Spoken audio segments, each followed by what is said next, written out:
ఈ సంవత్సరంలో అక్కడ కేంద్ర బలగాలు ఉన్నాయి. కనీసం మన ఇంజనీర్లు పక్కకు పోయి ఆంధ్ర దిక్కు పోయి ఎన్ని నీళ్లు పోతున్నాయో మెజర్మెంట్ కూడా తీసుకోలేనటువంటి పరిస్థితి ఉన్నది. ఇంతవరకు 1 year లో నిజంగానే ఈ ముఖ్యమంత్రి గారు మాట్లాడేటటువంటి మాటలు ఏమంటాడు ఆయన?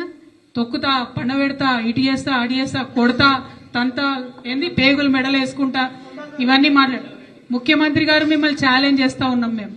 మీరు నిజంగా మీరు మాట్లాడినంత పేగులు మెడలో వేసుకునే నరసింహ అవతారం ఎత్తేదైతే పోయి ఆ నరసింహ అవతారం ఇవాళ నాగార్జున సాగర్ దగ్గర చూపియండి. అక్కడ ఉన్నటువంటి కేంద్ర బలగాలను పంపించండి. మన నాగార్జున సాగర్ నీళ్లను మనకు వచ్చేలాగా మీరు ప్రయత్నం చేయండి. అంతేకాదు రాయలసీమ లిఫ్ట్ ఇరిగేషన్ స్కీమ్ అవుతున్నది. అక్కడ రాయలసీమ లిఫ్ట్ ఇరిగేషన్ స్కీమ్ నుంచి వీళ్ళ గురువు గారి ఆధ్వర్యంలో ఉన్న అక్కడ ఆంధ్ర ప్రభుత్వం నీళ్లన్నీ తీసుకుపోతున్నది. అత్యంత భయంకరంగా తీసుకుపోతున్నది. మన ప్రభుత్వంలో 2 సార్లు గ్రీన్ ట్రిబ్యునల్ నుంచి స్టే తీసుకొచ్చినాం. ఇప్పటికీ స్టే ఉన్నది. అయినా కూడా నీళ్లు పోతూనే ఉన్నాయి, తీసుకుపోతూనే ఉన్నారు.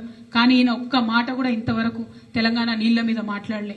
ఒక్క మాట కూడా నాగార్జున సాగర్ లో జరుగుతున్న నీటి అన్యాయాల మీద మాట్లాడలే. ఒక్కటంటే ఒక కొత్త ప్రాజెక్టు కట్టినరా అని వీళ్ళు వచ్చినా కనీసం ఆలోచన చేసిండ్రా? కొడంగల్ లిఫ్ట్ ఇరిగేషన్ స్కీమ్ కడతా అని అన్నాడు.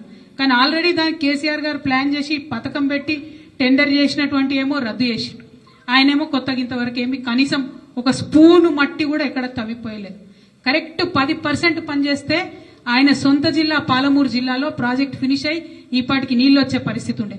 కానీ కేవలం కేసీఆర్ గారి మీద కక్షతోని ఏంటంటే కేసీఆర్ సార్ చేసిండు, నేను దాన్ని తీసేయాలి, కేసీఆర్ సార్ మొదలు పెట్టిండు, నేను దాన్ని క్యాన్సిల్ చేయాలి.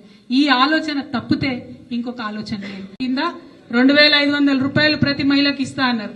ఇయ్యలే, చేతులు ఉప్పుతున్నాం తెలుసు మనకు. సంవత్సరం అయిపోయింది, ఆగినాం. అవునా? అడగాలనా వద్దా? మరి అడుగుదామా వద్దా? మరి ఎక్కడికక్కడ 2500 రూపాయలు ఏమైందని అడగాలనా వద్దా?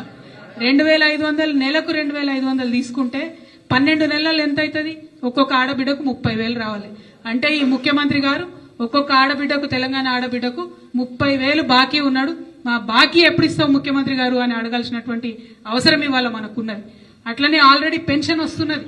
పెన్షన్ 2000 ఇచ్చినాం మనం మన పెద్దవాళ్లకు. ఇచ్చినప్పుడు ఏమన్నాడు? మీరు 2000 ఇస్తాడు కేసీఆర్ సారు, నేను వచ్చినాక 4000 ఇస్తా అన్నాడు. అంటే ఆ లెక్క చూసుకుంటే పోయిన సంవత్సరంలో 2,000 ఎగబెట్టిండా?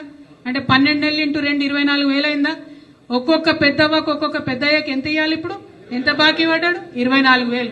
అంటే అక్కడ 30,000 ఆడబిడ్డలకు, 24,000 మన పెద్దవాళ్లకు. బాకీ అడుగుదామా వద్దా? మరి అదే అనుకోసమే ఇవాళ మనం ఎత్తి చాటాల్సినటువంటి అవసరం ఉన్నది. అంతేకాదు మీరు ఇంకొక విషయం ఆలోచన చేయాలి.